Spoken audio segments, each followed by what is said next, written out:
ഒരു വലിയ ഇടവേളയ്ക്ക് ശേഷം ദുൽഖർ സൽമാൻ നായകനാകുന്ന മലയാള ചിത്രം എന്നതിനാൽ തന്നെ അയ്യാം ഗെയിമിന് വലിയ ഹൈപ്പാണുള്ളത്. RDX എന്ന സിനിമയിലൂടെ പ്രേക്ഷകരുടെ മനം കവർന്ന നഹാസ് ഹിദായത്താണ് ഈ സിനിമയുടെ സംവിധാനം. ഇപ്പോഴത്തെ സിനിമയുടെ ചിത്രീകരണം പൂർത്തിയാക്കിയിരിക്കുകയാണ്. ദുൽഖറിന്റെ കരിയറിലെ തന്നെ ഏറ്റവും വലിയ ചിത്രമാണ് അയ്യാം ഗെയിം ഒരുങ്ങുന്നത്. സിനിമയുടെ ഷൂട്ടിംഗ് പാക്കപ്പ് ആയതുകൊണ്ട് വീഡിയോ അണിയർ പ്രവർത്തകർ പുറത്തുവിട്ടു. ദുൽഖറിനെയും വീഡിയോയിൽ കാണാനാകും. 3 വർഷത്തിന് ശേഷം പുറത്തിറങ്ങുന്ന ദുൽഖർ ചിത്രമാണിത്. ആഗസ്റ്റ് 20-ന് ഓണം റിലീസായ ചിത്രം തിയേറ്ററിലെത്തും. അയാം ഗെയിമിൽ താൻ വളരെ മോഡേൺ ആണെന്നും റെട്രോ സ്റ്റൈൽ ആയിരിക്കുമെന്ന് ദുൽഖർ നേരത്തെ തന്നെ പറഞ്ഞിരുന്നു.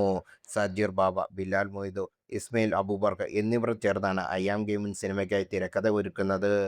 ജിൻഷി ഖാലിദ് ഛായാഗ്രഹണം ചെയ്ത് നിർവഹിക്കുന്ന സിനിമയുടെ എഡിറ്റിംഗ് കൈകാര്യം ചെയ്യുന്നത് ചമൻ ചാക്കോയാണ്. ജെയ്ക്സ് ബിജോയിയാണ് സിനിമയ്ക്കായി സംഗീതം നൽകുന്നത്. ആക്ഷന് വലിയ പ്രാധാന്യമുള്ള ചിത്രത്തിന്റെ ഹൈലൈറ്റ് അൻപറയൂ മാസ്റ്റേഴ്സ് ഒരുക്കുന്ന വമ്പൻ സംഘട്ടന രംഗങ്ങൾ തന്നെ ആയിരിക്കുമെന്നാണ് സൂചന. ആന്റണി വർഗീസ്, തമിഴ് സംവിധായകനായ മിഷ്കിൻ, കയാത് ലോഹർ, ഖദർ, പാർത്ഥസി തിവാരി, തമിഴ് താരം സംയുക്ത വിശ്വനാഥൻ തുടങ്ങിയ വമ്പൻ താരനിര അണിനിരക്കുന്ന ചിത്രത്തിന്റെ സംഗീതം ഒരുക്കുന്നത് ജെയ്ക്സ് ബിജോയിയാണ്. മലയാളം, തമിഴ്, ഹിന്ദി, കന്നഡ, തെലുങ്ക് എന്നീ ഭാഷകളിൽ പാൻ ഇന്ത്യൻ റിലീസായി ചിത്രം തിയേറ്ററിലെത്തും.